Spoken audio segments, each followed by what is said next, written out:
Hello, welcome back to Heretic Owl Tarot. My name is Liz, and I will be guiding you on this journey today. This is the reading for the 2-4 Human Design Profile.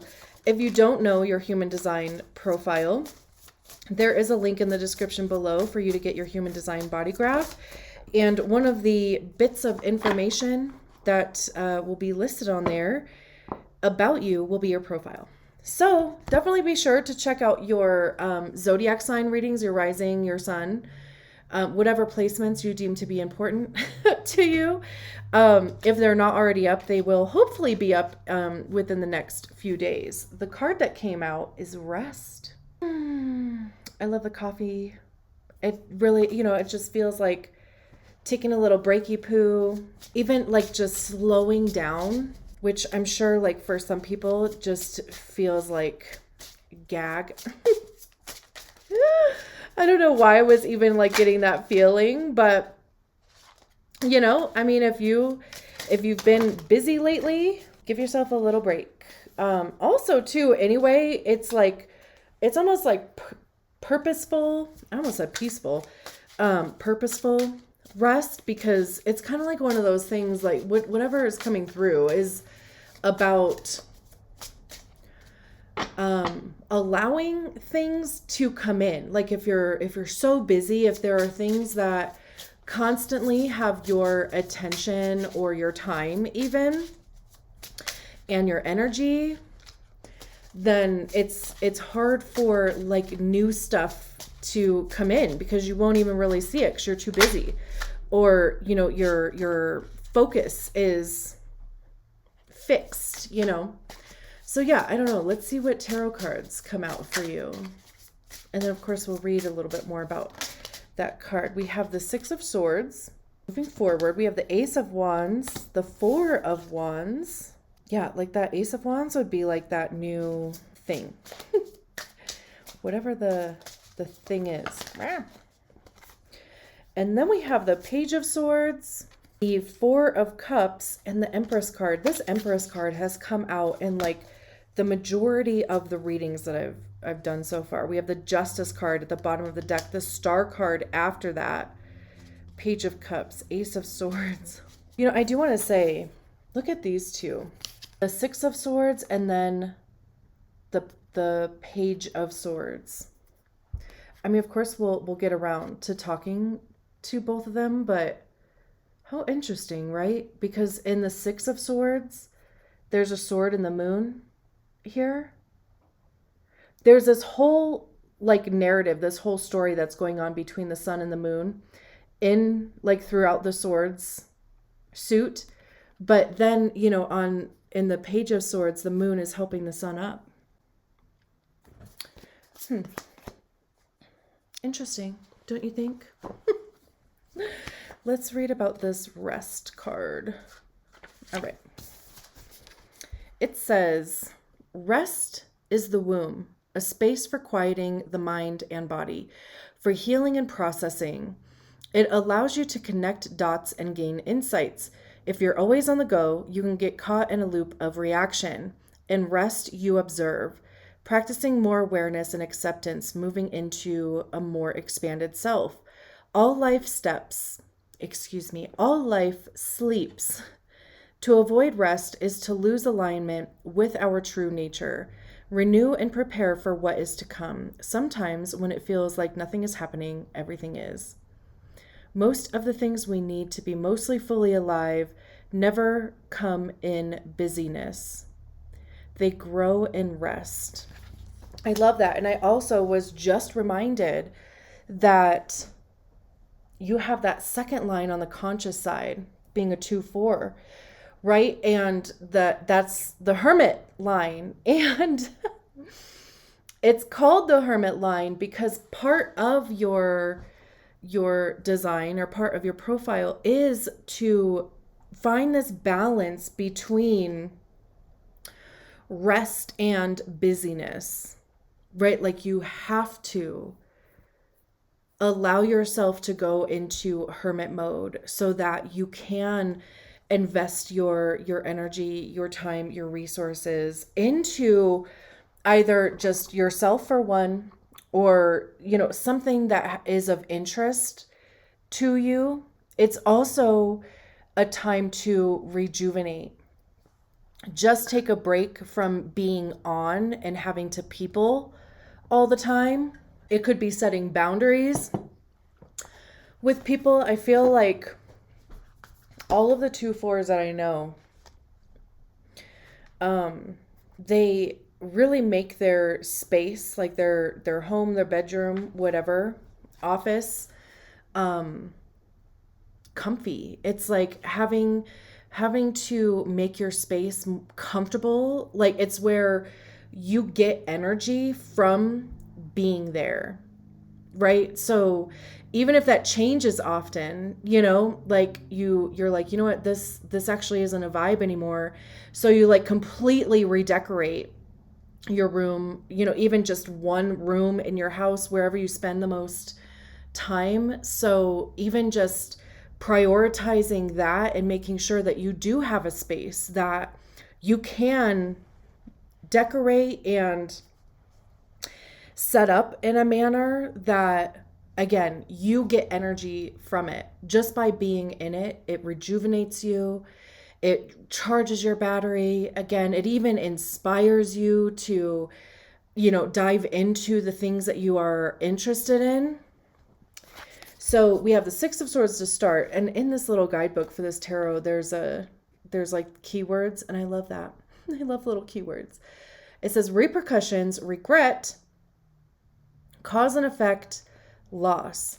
And it says, in a moment of heated emotion, the sun takes an action that incorrectly shapes his In a moment of heated emotion, the sun takes an action that irrevocably shapes his existence. What has he done? How can the world exist without the moon? It's interesting because, in the, even look to see what your sun placement is and your moon placement, like what gate and line. Well, of course, your sun would be a second line, but whatever your moon is, and maybe even just, take a glance at meanings of those gates. Even, like in the realm of astrology, like, our sun sign is our personality, our outward facing. The sun illuminates things.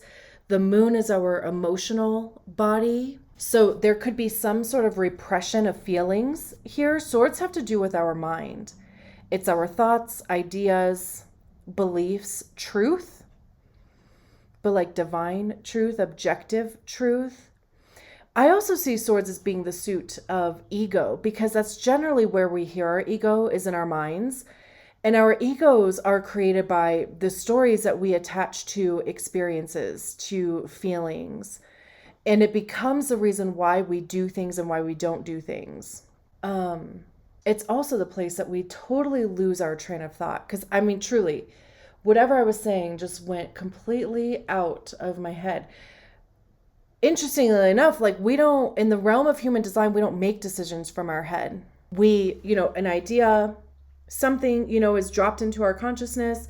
We allow that to trickle down into the filter of our strategy and authority before we come to a decision. So traditionally, the Six of Swords talks about moving forward. It's definitely like mindset. It's allowing yourself to think more forward than backwards, because traditionally there's a person in a boat and they are leaving choppy waters and they're heading towards more peaceful, like calm waters.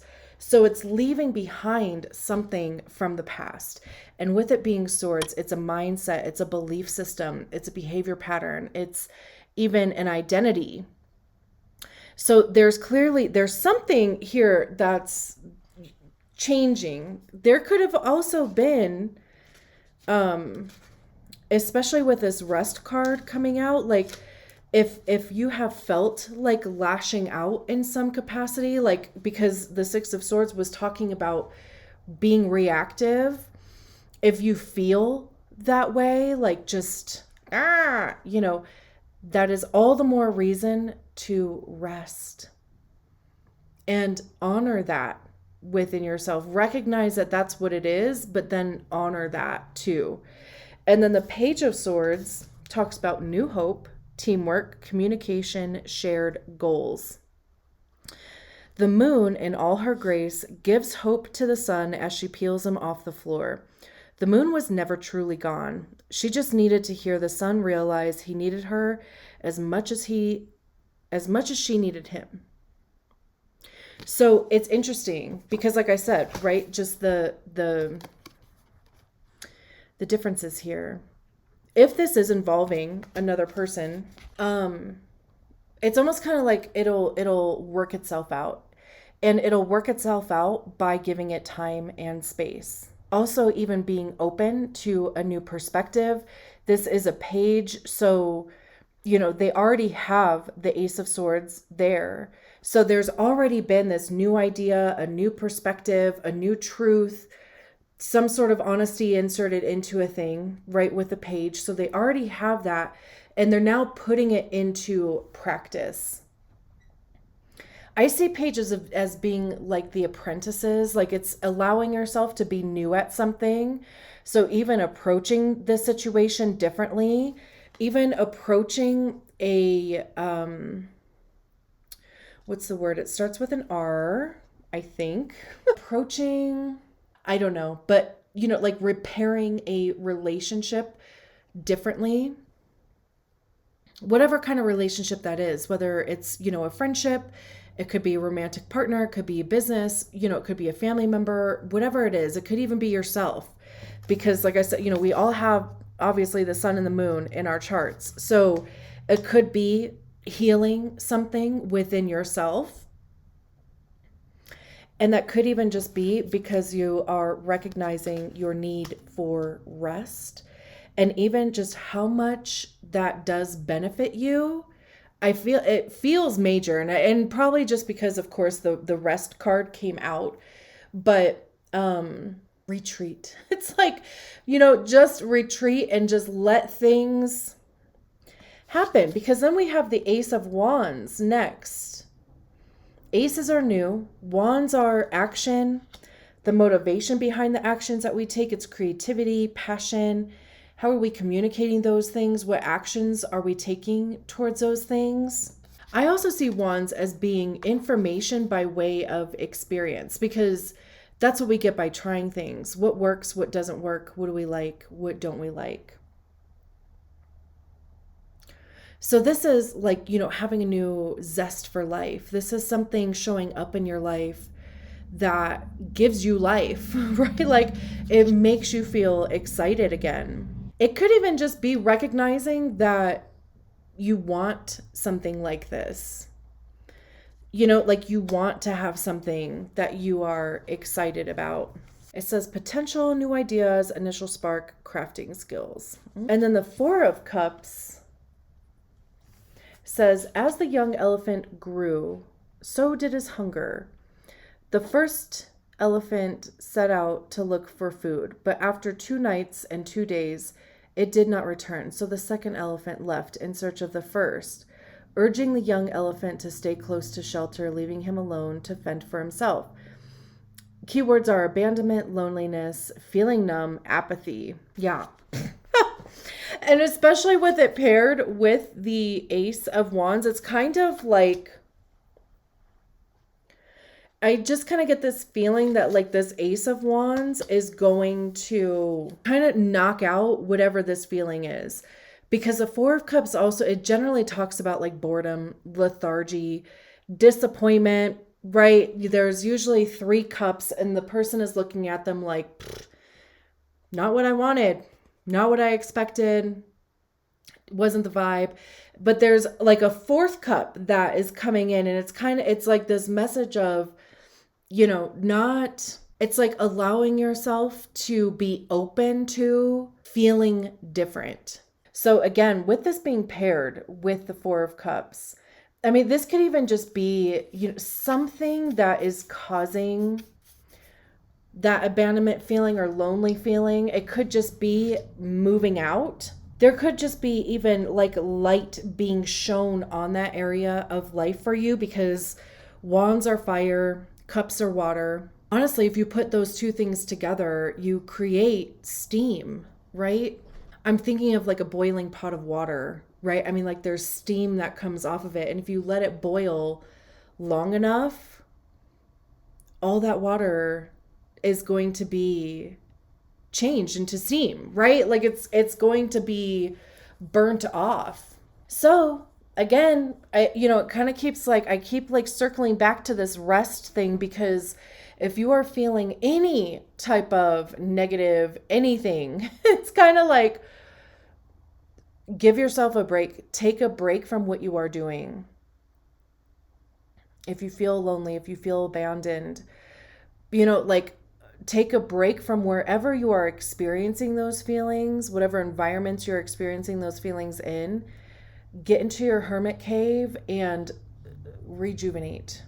Come back to life, because then we have the Four of Wands, which is a card about celebration. There's two people here. So it's interesting that, in the Page of Swords, there's two. In the Four of Cups, there's even two. This is about, coming to a place of security, harmony, union. The Four of Wands is, the actions that you have taken thus far have gotten you to a point of feeling like you have a firm foundation under you. And there is support from other people. It is, even finding your people, right? Like really honing in on those people that you feel good around, that their values align with yours, like their actions align with yours.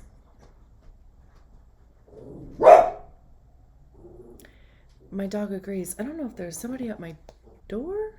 What is that? No. And then we have the Empress card at the end of the reading. This is associated to Venus. Venus rules over Taurus and Libra. Venus is currently in Taurus right now. And the Empress is the divine feminine, not the gender, but the energy, going with the flow, intuition, nurturing, receiving. I'm getting big, strategy and authority vibes from this too, because, your strategy and authority is designed to help you enter into the correct experiences for you. And it is more intuitive. We don't hear that in our heads. We hear that in our bodies. We feel that, I should say, in our bodies. The Empress is usually pregnant also, which is about fertility and reproduction. It's creation, right? So it's like creating even this, it could be creating community, creating, an environment to welcome people who will support you and you'll support them. And then we have the Justice card at the bottom of the deck, which is Libra. Fairness, this is fate, getting exactly what you deserved, good, bad, or otherwise. We have the Star card behind that, which is Aquarius. This is about trusting the process, faith, hope, wishing on a star type of thing. And it's kind of like all of that is like possible if you rest, because even, the book was talking about, and I think I was kind of saying at the beginning too, like it's giving space for things to come to you, even like with the Empress card, right? Receiving, not chasing, letting things come to you and receiving them.